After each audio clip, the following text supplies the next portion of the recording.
So I would reframe the question a little bit. So when OPEC when they did that 2 million cut, it's actually technically not a production cut. It's a cut for the ceiling for how much they can produce. And what's interesting is they were already they were already missing and underperforming that ceiling. And if you go back to OPEC historically, it's actually been the problem of the other way around. Like they set a ceiling and then countries are kind of going over it, trying to, sell a little extra around the margins, kind of cheating a little bit.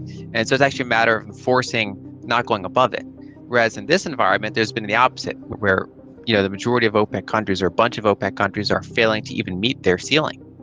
And there's been good research by a number of firms that specialize in energy, kind of all out more than I do, and they've done like the detailed work on analyzing some of these countries, and they've argued that a lot of these are near capacity. That that with the current level of capex and sometimes in some cases just the amount of reserves they have and just overall kind of maximum output they can do, that they're kind of tapped out. I mean, there's a little bit around the margins maybe, but they don't have this gigantic swing production that many people think they do, which is different than history. And then some, they might have to trim the production ceiling. If you keep failing to meet your production targets, eventually countries realize you don't have what you say you have. And so this is, I think one way of managing the optics. There's also the question, because we're talking about OPEC plus, which includes Russia. Due to the war, the Western oil companies have had to pull out. They had capital and equipment and expertise that was part of Russia's production. And so the question is, we talked about oil declines. What happens in a year, 2 years, 3 years if they can't recoup that level of investment to keep that production as high or higher than it is now? You could see a mild fall off in Russian production, for example. And so I think it's actually more a matter of OPEC not fully having the ability to keep amping it up. Then there's also a matter of geopolitical alliances, deteriorating conditions between U.S. and Saudi relations. And so essentially what that is saying, though, is that there is a floor there. They're willing to defend that floor, but also that they might not just have a lot of spare capacity. And, there are ways, North America and Europe do have oil and gas reserves that you can tap into. I know in Europe they've run into some earthquakes, so some of these things, and sometimes there's environmental groups that say we don't want to tap into this. In the United States, Biden has issued an order of magnitude fewer drilling permits for federal lands within the first 19 months of his administration compared to any post-World War II administration, and that's part of his campaign program. He didn't want drilling on federal lands. It was prior to an acute energy crisis, and so now you have that dichotomy between you made a promise, but then you want to get inflation under control. Then there's that. There's also a matter of there's only so much refining and transportation capacity, right? So in the United States, you have pretty cheap natural gas. The question is, why can't we just send that all over to Europe? And of course, the problem is you need LNG infrastructure, which is expensive and time consuming to build. And then even if we get it there, then you need import LNG infrastructure, and then you need to have then the transportation to get that from the coast to the points where you need it. And so it's a matter of that type of infrastructure. It's a matter of refining. So you can have all the oil you want, but if you only have so much diesel production capacity, you can have a diesel shortage, even if oil's cheap, right? So there's multiple parts, there's multiple bottlenecks along the path to get right.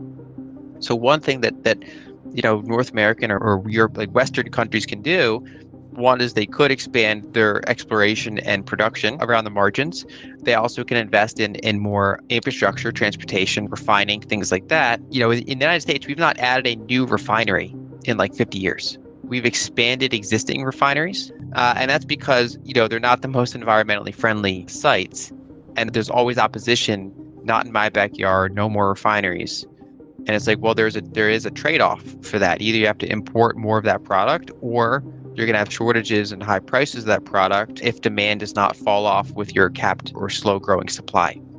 And so there are investments that can be done. And I think it's one of those things where when the price signals emerge immediately, maybe there's the idea that it's transitory, or, you can blame someone. But if it goes on month after month, quarter after quarter, year after year, eventually that starts to change how people vote. It changes how politicians run the numbers. They want to stay in power. That changes how companies will choose to invest longer term capital.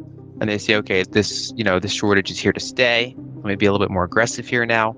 And so, price eventually can solve a lot of things. And it just takes time, and it takes working through some of the headwinds that are present at the current time.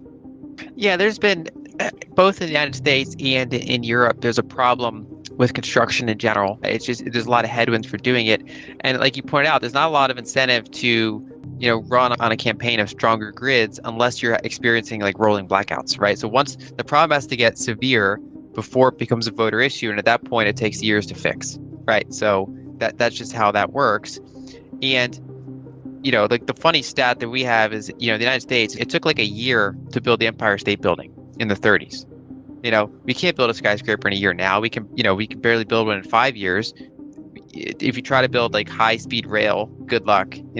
Give it a decade, and you'll still have like the permitting being done. It's just a lot of countries are now, it's very challenging to build these infrastructure projects, and that includes modernizing the grid, right? So a lot of these goals, they want to electrify things more. Right now you can call it almost decentralized energy. So you have let's say my house has electrical power.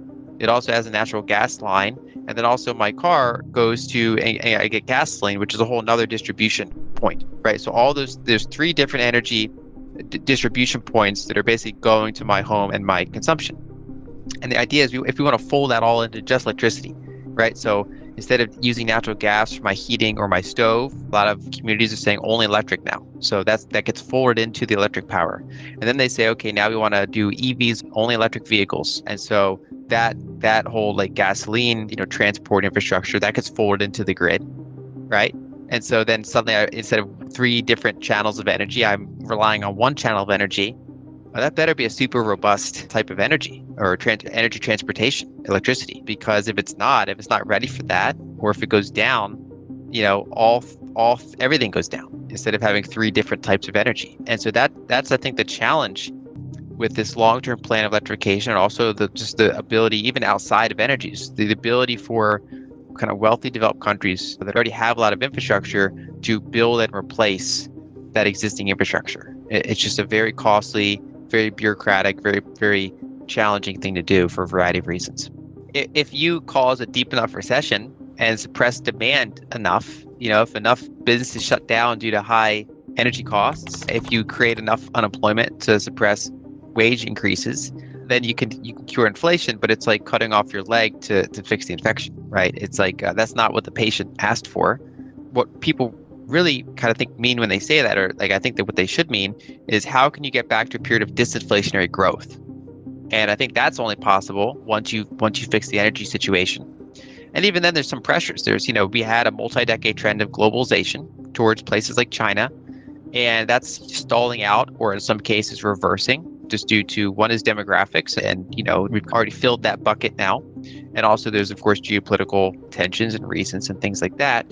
So I think the short answer is I've been describing like holding a beach ball underwater. You can temporarily hold it down. You can drain the strategic petroleum reserve. You can China's doing recurring lockdowns, which is actually suppressing quite a bit of fuel demand. You can do you can tighten monetary policy so much that no one's building homes, and electricity prices can get out of control and shut down fertilizer and metals companies, and you can kind of press that down by having demand kind of fall to meet supply. The problem is then you start to get recession, you start to get unrest, and if you then try to stimulate you out of that, well, those shortages are still there structurally if you have not taken that time to increase supply. And another challenging thing is that all these rate hike increases, admirable as they are, they increase the cost of capital for energy companies. And so the hurdle rate for them choosing to do a new project is even higher now. And so it's suppressing demand, but it's also pressing, in some cases, supply, arguably.